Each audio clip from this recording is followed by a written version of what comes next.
లంకాయుద్ధంలో ఒకరోజు రావణుడి కుమారుడైన మేఘనాదుడు భయంకరమైన నాగపాశాస్త్రం ప్రయోగించాడు.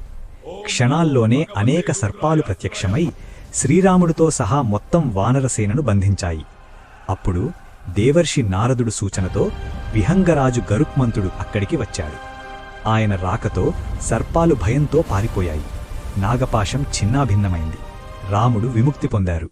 కాని గరుత్మంతుని హృదయంలో ఒక సందేహం.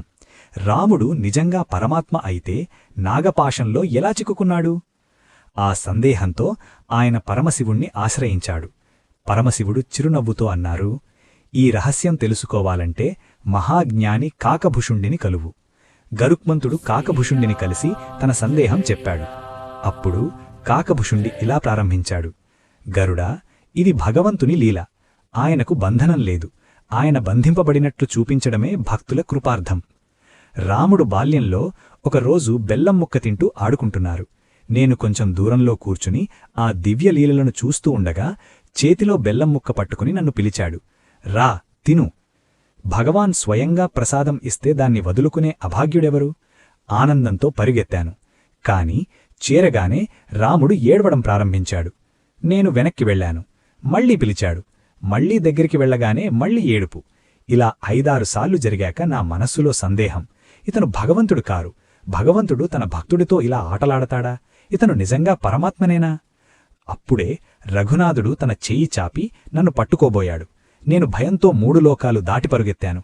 కాని ఆశ్చర్యం, భగవంతుని చెయ్యి నా వెనుకే, కేవలం 2 అంగుళాల దూరంలో. చివరికి అయోధ్యకు చేరాను. రాముడు తన నోటిని తెరిచాడు. నేను లోపలికి ప్రవేశించాను. అక్కడ కోట్ల బ్రహ్మాండాలు. ప్రతి బ్రహ్మాండంలో ఒక అయోధ్య.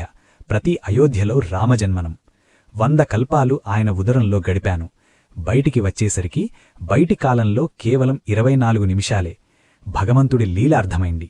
వెంటనే నేను భగవంతుడి పాదాలపై పడి ప్రార్థించాను. ప్రభూ, నన్ను క్షమించండి. నేను మిమ్మల్ని సందేహించాను. అప్పుడు శ్రీరాముడు, పరిపూర్ణ భక్తుడిగా, జ్ఞానవంతుడిగా అమరత్వాన్ని పొందుతావు అని దీవించారు. కాకభుషుండి వాక్యాలు విన్న గరుత్మంతుడి హృదయం స్పష్టమైంది. సందేహం తొలగిపోయింది. రాముడు మానవ రూపంలో ఉన్న పరమాత్మ అని గ్రహించాడు. కాకభుషుండికి దొరికిన వరంతో ఆయన చిరంజీవిగా రామాయణాన్ని 11 సార్లు మరియు మహాభారతాన్ని 16 సార్లు ప్రత్యక్షంగా దర్శించారు.